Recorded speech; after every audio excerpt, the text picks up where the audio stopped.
అందరికీ నమస్తేనల్లా welcome to సాఫ్ సీదా ముచ్చట మన తెలంగాణలో ఎంపీ ఎలక్షన్లు అయితే ఆంధ్రాల అసెంబ్లీ కమ్ ఎంపీ ఎలక్షన్లు రెండు అయినాయి మరి ఆంధ్ర ఓటర్లు ఎవల దిక్కు మొగ్గు చూపిన్రు కూటమికే జిందాబాద్ కొట్టిన్రా జగన్ అన్నకే జై అన్నరా చూద్దాం పాండ్రి ఈ తాప ఆంధ్ర ఎలక్షన్లు ఐషికి తైష్ అన్నట్టే నడిచినాయి మూడు పార్టీల కూటమి ఒక దిక్కు జగనన్న ఒక్క దిక్కు అభివృద్ధి సంక్షేమం అన్న నినాదాలతోటి జగనన్న ఓట్లు అడిగిండు మీకు మంచి అయితేనే ఓట్లేయమన్నాడు ఇక పచ్చపాటోళ్ళేమో జగన్ రాష్ట్రాన్ని లూటీ చేసిండు రాజధాని లేకుండా చేసిండు భూములు గుంజుకుండని ప్రచారం చేసిండ్రు మరి ఇవెంతవరకు పనిచేసినాయి అంటే రాయలసీమ ఉత్తరాంధ్ర కోస్తాంధ్రాలో ఎక్కువ శాతం జనం జగన్ పాలన మీద తుర్తిగానే ఉన్నట్టు తెలుస్తాంది కానీ గాలి ఒక్కరి దిక్కే బలంగా ఉన్నట్టు తెలుస్తలేదు పోలింగ్ కూడా బాగానే అయింది రాష్ట్రంలో వన్ సైడ్ వేవ్ కానీ లేదా అధికార ప్రతిపక్షాలలో పలానా వాళ్ళు అధికారంలోకి రాబోతున్నారనే ముచ్చట ఏడా కనిపిస్తలేదు ఎందుకంటే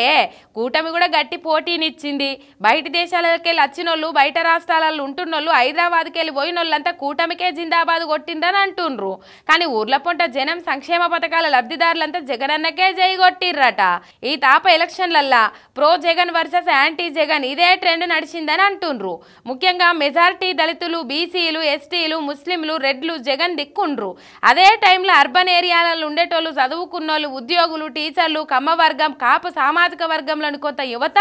అట్లనే మరికొన్ని అగ్రకుల పోల కూటమి దిక్కున్నారు జగన్ ను ఒంటరిగా ఎదుర్కోలేక చంద్రబాబు అవకాశవాద పొత్తులను పెట్టుకున్నాడు ఓటర్లకు ఏం మేలు చేస్తామో చెప్పకుండా జగన్ ను టార్గెట్ చేసిండ్రు 5 ఏళ్ల పాలన తర్వాత కొంత ప్రభుత్వ వ్యతిరేకత ఎదుర్కొంటున్న జగన్ ఆ కారణంతోనే చాలా చోట్ల సిట్టింగులను మార్చిండ్రు అయితే ప్రభుత్వ వ్యతిరేకతను అధిగమించేందుకు ఇది కూడా సరిపోతుందా అంటే లేదనే చెప్పాలి అది కాకుండా ల్యాండ్ టైటిలింగ్ యాక్ట్ చుట్టూ లేనిపోని అబద్ధాలను ప్రచారం చేసింది కూటమి మరి అదెంత పని చేసింది జనం ఎవరికి జైగొట్టిరన్న సంగతిగా వచ్చే నెల 4 తారీఖు నాడు బయటపడుతుంది